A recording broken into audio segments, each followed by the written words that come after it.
மக்களுக்கு செயல்பாடு நல்லா இருக்கான்னு மக்கள்கிட்ட கேட்டால் மக்களுக்கு இல்லைன்னு தான் சொல்லுவாங்க. சில விஷயங்கள் தவிர்க்க வேண்டியது மந்திரியாக இருந்து அவரை பற்றி சொல்லுவோம்னா அவர் சொல்வதற்கு எதுவும் கிடையாது. ரெஸ்பான்ஸ் இல்லை, நல்லா இருக்கு, எந்த குறையுமே அவர்கிட்ட சொல்ல முடியாது. பரவாயில்ல, பொது நிகழ்ச்சிக்காக வந்துட்டு போவாங்க, வேற என்ன செய்ய போறாங்க, ஏதோ ஓடிக்கிட்டு இருக்காங்க, அவ்வளவுதான். அவரு ஒரு சிலத்துல நல்லது பண்றாரு, ஒரு சிலத்துல செய்யற மாதிரி தெரியல. பேர்லயே தான் நேருன்னு வச்சுட்டாங்களே, நேர்மை தானே. அவர் நல்லா தான் பண்ணிட்டு இருக்காரு. கேனரோட இதை சொல்லவே முடியாது. நல்லா இருக்கு அவர் நல்லா செய்யறது. அவர் நல்லா எப்போதுமே இந்த ஏரியாவுக்கு தெரியும், இந்த ஏரியாவுக்கு இல்லை தமிழ்நாடு பூரா தெரியும், நல்லா செய்கிறாரு. இங்கே நேரு தான்.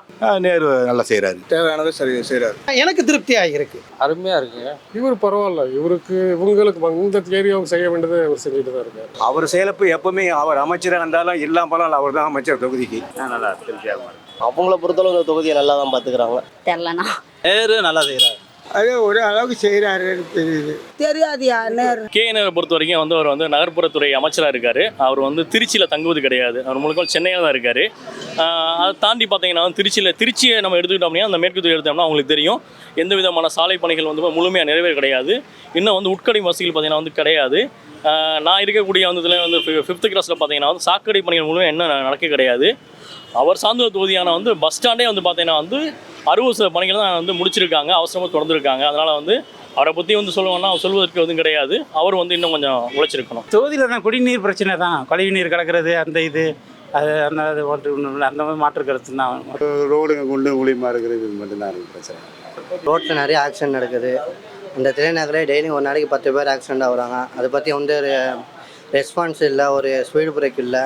அமைச்சரை பொறுத்த வரைக்கும் அவர் உண்மையிலே நம்ம அவர்கிட்ட போய் கோரிக்கை சொன்னால் என்ன ஏதுன்னு கேட்பார். அவர் எந்த குறையுமே அவர்கிட்ட சொல்ல முடியாது. ஏன்னா எங்கள் ஏரியாவுக்கு ரோடு போட்டு கொடுத்தது, தண்ணி தொட்டி அமைச்சு கொடுத்தது அவருடைய செயல்பாடை நம்ம குறை சொல்ல முடியாது. அதாவது அவங்கள சார்ந்தவங்க சொல்லுவாங்க நல்லா இருக்குன்னு, மக்கள் தனிப்பட்ட முறையில் மக்களை கேட்கணும். அப்போ என்னோட சார்ந்தவங்க எனக்கு தான் சாதகமாக பேசுவாங்க. அவர் இன்னும் கொஞ்சம் நல்லா பண்ணால் நல்லா இருக்கும். நல்லா இருக்கிற ரோடெல்லாம் நோண்டி போடுறாங்க, திரும்ப பார்த்தீங்கன்னா ரோடு போடுறாங்க, திரும்ப ஒரு வாரம் கழிச்சு பார்த்தீங்கன்னா திரும்ப அதே ரோடை திரும்ப தோண்டி போடுறாங்க. அன்னைக்கெல்லாம் பார்த்தீங்க அப்படின்னா சிஎம் வராருன்னு ரோடு போட்டாங்க, திரும்ப தோண்டி போட்டாங்க. இப்போ திரும்ப அந்த இடம் பார்த்தீங்கன்னா பள்ளமாக தான் இருக்குது. யாராவது வந்தால் போடுறாங்க, மற்ற நேரத்தில் எங்கே போட போகிறாங்க சொல்லுங்கள். ஆனால் இஸ்லாமிய ஓட்டு அவர் விழுகிற வரைக்கும் அவர் ஜெயிச்சுட்டு தான் இருப்பார். இஸ்லாமிய மாற்று முடிவு எடுத்தால் பார்த்தீங்கன்னா கேனை ஜெயிப்பது வாய்ப்பு கிடையாது. இந்த தொகுதியில் ஜெயிப்பாராங்கிறது தெரியல, கஷ்டம்தான்னு சொல்ல முடியாது. பணம் விளையாடும், அவ்வளோதான். அவர் காசு கொடுத்து விலைக்கு வாங்கிடுவார்.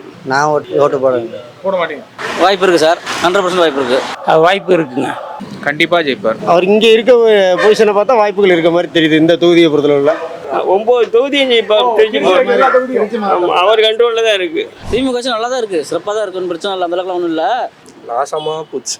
10க்கு 0. இருந்தாலும் இப்போ விலைவாசிலாம் ரொம்ப மக்களுக்கு ஏற்றி கொடுத்துட்டாங்க, கரண்ட் பிள்ளை ஏற்றிட்டாங்க. திமுக நோ கமெண்ட்ஸ், நம்மகிட்ட கேட்காதீங்க. ஒன்றும் சரியில்லைங்க. ஒன்றும் பெருமையாக சொல்லிக்கிற மாதிரி எதுவுமே இப்போதைக்கு அவங்க ஆட்சியில் உண்மை கிடையாது. திமுக ஆட்சி சொல்கிற அளவுக்கு ஒன்றும் பெருசாக இல்லை. திமுக ஆட்சியில் தான் இப்போ இந்துக்களை மதிக்கிறது இல்லை, இந்துக்களை போய் அவமானப்படுத்துகிறாங்க, கோயிலை இடிக்கிறாங்க. அதெல்லாம் பார்க்கணும், பார்த்து தெரிஞ்சுக்கலாம். எல்லாம் காய்கறி ரேஷனில் போனால் கரெக்டாக ஜாமான் கிடைக்க மாட்டேது. பஸ்ஸு ஃப்ரீன்னு சொல்கிறீங்க, பஸ் ஸ்டாப்பில் நிப்பாட்ட மாட்டேங்கிறாங்க. அவங்களெல்லாம் கொஞ்சம் அந்தந்த அதிகாரிகள்லாம் கொஞ்சம் வார்ன் பண்ண சொல்லுங்கள். மக்களுக்காக தான் அரசாங்கமே, அதை கரெக்டாக கொடுக்க சொல்லுங்கள். நியூட்ரலாக தான் இருக்கும், ஒன்றும் பெரிய லெவலில் ஒன்றும் சேஞ்சஸ்லாம் இல்லை. அதுதான் டெய்லி நியூஸ்லேயே வருது, அது நாங்கள் வேறு சொல்லணுமா? இப்போ அவ்வளோவா எதுவும் சரியாக எதுவும் பண்ணலை, சொல்ல முடியல வாயால். தொழில் பண்ணுறவங்க யாரும் தொழில் பண்ண முடியல, எந்த பிஸ்னஸுமே சரியாக இல்லை, தொழில் நல்லா இல்லை. ஸோ மக்களுக்கு ஆட்சி மாற்றம் வந்தால்தான் எல்லாமே நடக்கும். அம்மா எல்லாத்துக்கும் செஞ்சாங்க, படிப்புலேருந்து கல்யாண விஷயத்துலேருந்து பிள்ளைங்க எல்லாத்துக்குமே நல்லா செஞ்சாங்க. இந்த ஆட்சி ஏமாத்த ஆட்சி தான். அது தேவையில்லை எங்களுக்கு, நான் வாங்கலை, அது தேவையில்லை, அதுவும் தேவையில்லை. பிள்ளைங்க எல்லாம் குடிச்சு எல்லாம் கெட்டு குட்டிச்சோர ஆனதான் குடிச்சிட்டு தாங்க சுற்றிட்டு கிடக்குறான். மாதம் 18,000 ரூபா சம்பாதிக்கிறான். 18,000 ரூபா சம்பாதிக்கல, டெய்லி ஒயின் ஷாப் போயிட்டு தான் வரான். வயசு தான் 21 வயசு தான் ஆகுது.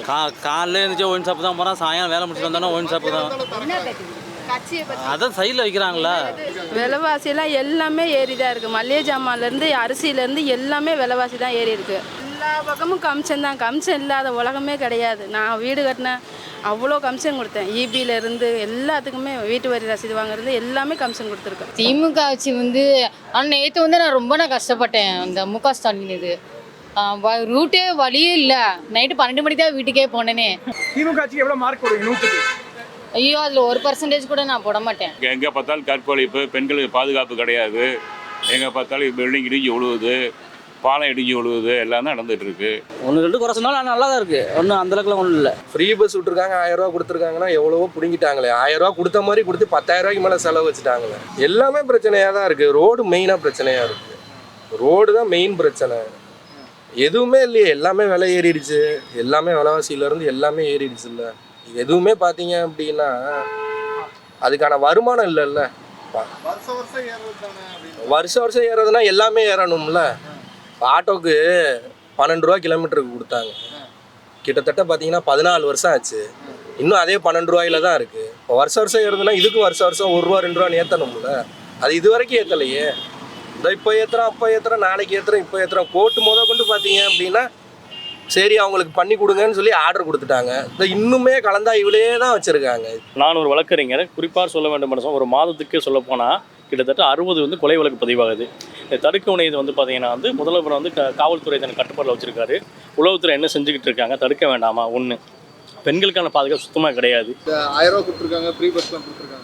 இது பார்த்தீங்கன்னா ஏட்டு சுரகை கறிக்கு உதவுன்னு சொல்வார்கள். அதனால் இதை கொடுத்து மக்களை ஏமாற்ற முடியாது. திட்டங்கள் முழுமையாக மக்களை சென்றடையவில்லை என்பது தான் உண்மையான கருத்து.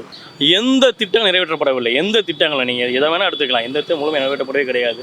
அதனால தான் பார்த்தீங்கன்னா சொந்த திமுக கட்சிக்காரங்களே இந்த ஆட்சி வேணான்னு மனநிலைக்கு வந்துட்டாங்க. வழி இல்லாமல் கட்சி தாம இருக்காங்க. ஒருவேளை பார்த்தீங்கன்னா அவங்க வாய்ப்பு கிடச்சி அப்படின்னா அவங்களே மாற்ற ஓட்டு போடுவாங்க. இதான் உண்மை. இருந்தாலும் இப்போ விலைவாசிலாம் ரொம்ப மக்களுக்கு ஏற்றி கொடுத்துட்டாங்க. கரண்ட் பில்லை ஏற்றிட்டாங்க. பஸ்ஸை மட்டும் ஃப்ரீயாக விட்டால் பார்த்தாரு தம்பி, எல்லாத்தையும் இதையும் விலைவாசி ஏற்றி விட்டால் நாங்கள் அன்னாடு காட்சிங்கெலாம் ரொம்ப கஷ்டப்படுறாங்கல்ல. 1000 ரூபாய் தந்து எந்த மூலைக்கு தம்பி, கொஞ்சம் 1000 ரூபாய் தர்றாங்க, இல்லைன்னு சொல்ல. இருந்தாலும் பஸ்ஸை ஃப்ரீயாக விட்டு 1000 ரூபாய் நாங்கள் எங்களுக்கு நல்லா அந்த மரியாதை கிடைக்கலைங்களே. பஸ்ஸில் ஏறினா உங்களுக்கு ஃப்ரீ பஸ் விட்டுருக்காங்க, எங்களுக்கு மரியாதை எல்லாமே நடத்துகிறாங்க. பஸ்ஸில் என்ன சொல்கிறாங்க, உங்களுக்கு என்ன கால் இப்படி வச்சிருக்கலே எடுத்துடுறாங்க. எத்தனை பேரே உளுந்து எந்திரிச்சிருக்கிறோம். நாளாக 2 பாட்டி உளுந்து எந்திரிச்சிருக்கேன். கீழே விழுந்தது எடுத்துட்டாங்க, போயிட்டாங்க. பக்கத்தில் இருந்தவங்க தூக்கி விட்டுருக்காங்க. நான் 2 பாட்டி உளுந்து எந்திரிச்சிருக்கேன். அலட்சியமாக, ரொம்ப அலட்சியமாக நினைக்கிறாங்க. ஆனால் இந்த கட்சி வந்து பிரேசனம் இல்லாமல் பண்ணிட்டாங்க. எங்களுக்கு பெண்களுக்கு மரியாதை இல்லாமல் பண்ணிட்டாங்க. அந்த ஃப்ரீ பஸ்ஸை விட்டு எங்களுக்கு மரியாதை இல்லை. எங்களுக்கு எங்கே போனாலும் மகளிர்னா ரொம்ப சீப்பாக நினைக்கிறாங்க.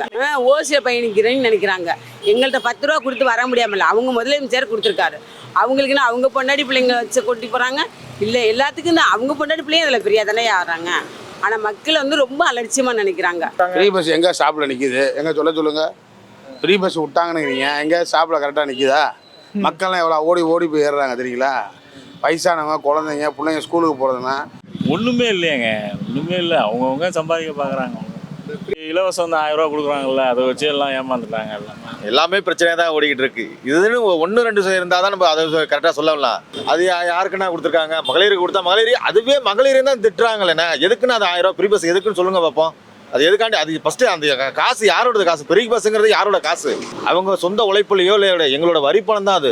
1 கிராம் தங்கம் இப்போ 10,000 ரூபாய் விற்கிது. ஆனால் நடுத்தர மக்கள் எப்படி ஒரு தாலி தங்கத்தை எல்லாம் வாங்கி கல்யாணம் பண்ண முடியும்? ஐயோ எங்களுக்கெல்லாம் அந்த 1000 ரூபாய் கிடையாதுயா. அம்மா கொடுத்தது 1000 ரூபாய், வீட்டுக்காரர் இறந்து போனப்போ கொடுத்தது, அது விட்ட வாக்கு தான். அப்புறமா மற்றதெல்லாம் யாருமே இடையில கொடுக்கல. இல்லை, விலைவாசி வரை மக்கள்கிட்ட அதிருப்தி இருக்க தான் செய்யுது. மக்கள்கிட்ட உங்களுக்கு ஒரு ஆவல் எதிர்பார்க்க முடியாது. ஓட்டு சதவீதம் குறையிறதுக்கு வாய்ப்பு இருக்குது. யங்கர்ஸ் போடுற ஓட்டு தான் தீர்மானிக்கும். 18 to 30 போடுறவங்களுக்கு தான், நடுநிலையாளர்கள், இந்த ஃபீச்சர்ஸு, ஓல்டு ஏஜஸ் இப்போ ஓட்டு போடுறதுலாம் கொஞ்சம் சதவீதம் குறையும். திமுக ஆட்சியில் சொல்கிறதுக்கு வாயிலிருந்து வார்த்தைகளே இல்லை, அவ்வளவும் இருக்குது. ஃப்ரீ பஸ் விடுறாங்க, மகளிருக்காக பஸ்ஸு நிற்க மாட்டேங்குது. அவங்க பாட்டு அவங்க இஷ்டத்துக்கு போகிறாங்க. எவ்வளோ பேர் ஓடி போகிறாங்க, அதுலேருந்து கீழேலாம் விழுவுறாங்க. எவ்வளோ விலைவாசிலாம் ஏறி இருக்குது. அவங்க 1000 ரூபா பணம் கொடுக்குறேன்னு சொல்லிட்டு கரண்ட் பில்லாக அமௌண்ட் ஏற்றவும், வண்டிக்கு சார்ஜ் பண்ணுவோம். இதுக்கு முன்னாடி 600 ரூபா கட்டியிருந்தேன், இப்போ 1800 ரூபா 2000 ரூபா அது மாதிரி ஆகிருக்கு. அதே அளவு தான் யூஸ் பண்ணிட்டு இருக்கோம். மின்சார கட்டணம் பார்த்தீங்க அப்படின்னா இப்போ அந்த 2 வீட்டுக்கு 3 வீட்டுக்கு இருந்ததெல்லாம் முன்னாடிலாம் நார்மல் கரண்ட் தான் வசூலிச்சுட்டு இருந்தாங்க. இப்போ 3 வீட்டுக்கு மேலே போயிட்டாலே பார்த்தீங்க அப்படின்னா கிட்டத்தட்ட ஒரு யூனிட்டுக்கே 8 ரூபாங்கிற மாதிரி வசூலிக்கிறாங்க. இப்போ நாங்கள்லாம் வாடகை வீட்டில் தான் இருக்கோம். 8 வீடு இருக்குது. முன்னாடி 200 ரூபா வந்துச்சு காமன் இந்த மோட்டர் போடுறதுக்கு. இப்போ கிட்டத்தட்ட பார்த்தீங்கன்னா 2500 ரூபா வருது. அப்போ ஒரு வீட்டுக்கே 250 ரூபா வருது. என் வீட்டுக்கே நான் 200 ரூபா தான் கட்டுறேன், காமனுக்கு 250 ரூபா கட்டுறேன். அதுக்கு முன்னாடிலாம் பார்த்தீங்கன்னா அந்த இதுக்குமே 100 யூனிட் ஃப்ரீ கொடுத்துட்டு இருந்தாங்க. இப்போ அந்த 100 யூனிட் ஃப்ரீயும் கிடையாது. ஸ்டார்டிங்கே பார்த்தீங்க அப்படின்னா 8 ரூபா தான்.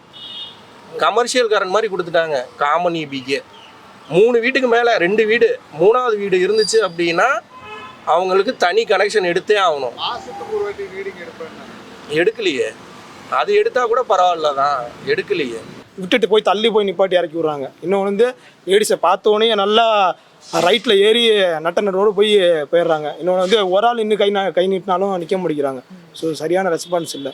முன்னாடி நாங்கள் கட்டிகிட்டு இருந்தது 12,000 ஒரு 15,000 தான் கட்டிகிட்டு இருந்தோம். இப்போ ஆல்மோஸ்ட் 20,000 கிட்ட வருது. அது எப்படி பார்க்குறது அப்படின்னா எல்லாமே இல்லை வேற கேள்வி கேட்குறதுக்கு எங்களுக்கு ஆள் கிடையாதுல்ல. கேள்வி கேட்குறதுக்கு அதை பற்றி சரியான கேள்வி, முறையான ஒரு செயல்பாடல், முறையான ஒரு ஒரு ஒரு கட்டமைப்புக்குள்ளே கொண்டு வந்தாங்க அப்படின்னா, அதை பேசுறதுக்கு ஒரு ஆள் இருந்தாங்க அப்படின்னா இது கண்ட்ரோலுக்குள்ளே வரும். இல்லை அப்படின்றப்போ இப்போ அதிகமாயிருக்கு. கரண்ட் பில் மட்டும் கிடையாது, எல்லாமே. எடப்பாடியார் ஆட்சியில் வந்து பிஸ்னஸ்னால் எங்களை பொறுத்தவரை கனிம வள ப்ளஸ் வந்து புவியியல் துறை இந்த டிபார்ட்மெண்ட்டை பொறுத்தவரை இந்த பிஸ்னஸ் கிரஷர் குவாரி எல்லாமே முறையாக செயல்பட்டுச்சு. இப்போ அது எல்லாமே இல்லீகலாக செயல்படுது. எந்த பிஸ்னஸும் நானும் பிஸ்னஸ் தான் பண்ணிக்கிட்டு இருக்கேன். குவாரிகள் இல்லீகல் அனைத்துமே வந்து முறையாக பர்மிட் வாங்கி பண்ண முடியல. எடப்பாடியார் பீரியடில் அந்த இது இல்லை. போனோமா ஆர்டர் வாங்கினோமா நடைமுறைப்படுத்துகிற மாதிரி இருந்துச்சு. இப்போ வந்து அலைய வேண்டிய சூழ்நிலையை கலெக்டர் ஆஃபீஸுக்கு அதிக அலைஞ்சாலும் அந்த இதுக்கு முடிவு கிடைக்க மாட்டேங்குது. ரெட்டலை தான், என்னை பொறுத்தளவு ரெட்டலை தான். சீமான் என்ன காரணம்? என்ன காரணம்னா அவருக்கு ஒரு வாய்ப்பு கொடுக்கலாம் அப்படின்னு தான். வேற ஒன்றும் முக ஸ்டாலின் வந்து ஓகே தான். நான் எப்படி பார்த்தா சீமான் தான் வரணும். எடப்பாடி ஆட்சி இருந்தால் நல்லா இருக்கும். விஜய். எங்களுக்கு திமுக தான். டெஃபினட்டாக ஸ்டாலின் தான். விஜய். சீமான். எங்களை பொறுத்தவரை எடப்பாடியார் தான் வருவார். உதயநிதி சிஎம் ஆகலாம். உதயநிதியா? தளபதி தான் ப்ரோ வருவார். விஜய் தளபதி சொல்லுங்க. எந்த தளபதி? 2 தளபதி இருக்காங்க. ஸோ ஆல்மோஸ்ட் எனக்கு வந்து விஜய் தான் வரணும் அப்படிங்கிறது. தளபதி விஜய் ஒரு சான்ஸ் கொடுக்கலாம் ப்ரோ, நல்லது பண்ணுவார். முதல்வராக யார் வேணாலும் வரலாம், நல்லவங்க வந்தால் போதும். விஜய் தான் வரணும். எடப்பாடி தான். ஏன் அவரும் விஜய்க்கு தான்? சிஎம் ஸ்டாலின் தாங்க. என்னைய பொறுத்தவரையும் டிவிக்கே வந்தால் ஓகே. நான் வந்து அண்ணாமலை எனக்கு ரொம்ப அபிப்பிராயம் ஜாஸ்தி. அண்ணாமலையோட இது இருந்ததுன்னா நல்லா இருக்கும். எடப்பாடி தான் வருவார்னு எதிர்பார்க்குறோம். எடப்பாடி. ஆமாம், எடப்பாடி தாங்க. எனக்கு வந்து புதுசாக வரலாம். டிஎம்கே இடிஎம்கே இல்லாமல் டிவிகே விஜய் வரலாம். விஜய் தான் வருவார். கடையும் போட விட மாட்டாங்க, பிழைக்கும் விட மாட்டாங்க. ஆளுங்கட்சிக்கு சாதமாக தான் சொல்லி ஆகணும். ஏன்னா அவ்வளோ நெருக்கடி கொடுக்குறாங்க தரக்கடை வியாபாரிகளுக்கெல்லாம். என்ன நெருக்கடி கொடுக்குறாங்க? இன்னும் கொஞ்சம் ஸ்பெசிஃபிக்காக கடை போட முடியாது. அப்புறமேட்டு காவல்துறையை வச்சு பெட்டி கேஸ் போடுவாங்க, 75 போடுவாங்க. மாநகராட்சி அதிகாரிகளை விட்டு ஃபைன் போடுவாங்க. எல்லா விதமான நெருக்கடியும் நம்ம சமாளித்து தான் ஆகணும். அதனால் ஸ்டாலின் தான், வேறு வழி இல்லை. முக்கியமாக மெயினாக வந்து என்னன்னு கேட்டிங்கன்னா, இப்போ வந்து பயங்கரமாக கரண்ட் பிரச்சனை தான் இருக்குது. அங்கங்கே சடவுன் கரண்ட் பிரச்சனை. இதில் மக்கள் அதிருப்தி ஆனாங்கன்னா ஒரு மாற்றம் வரும். சில இவர்கள் ஆட்சியில் எது தவறு இருக்கோ அதை திருத்திக்கிட்டாங்கன்னா வரது மறுபடியும் இவருக்கு வாய்ப்பு இருக்குது. சிஎம் ஸ்டாலின் தாங்க. கவர்மெண்ட் என்ன பண்ணியிருக்காங்க, என்ன இது பண்ணியிருக்காங்க? 1000 ரூபா கொடுத்து என்ன பண்ணுறாங்க? 1000 ரூபா கொடுத்து ஒழுங்கு சாப்பிட்டா போகிறாங்க.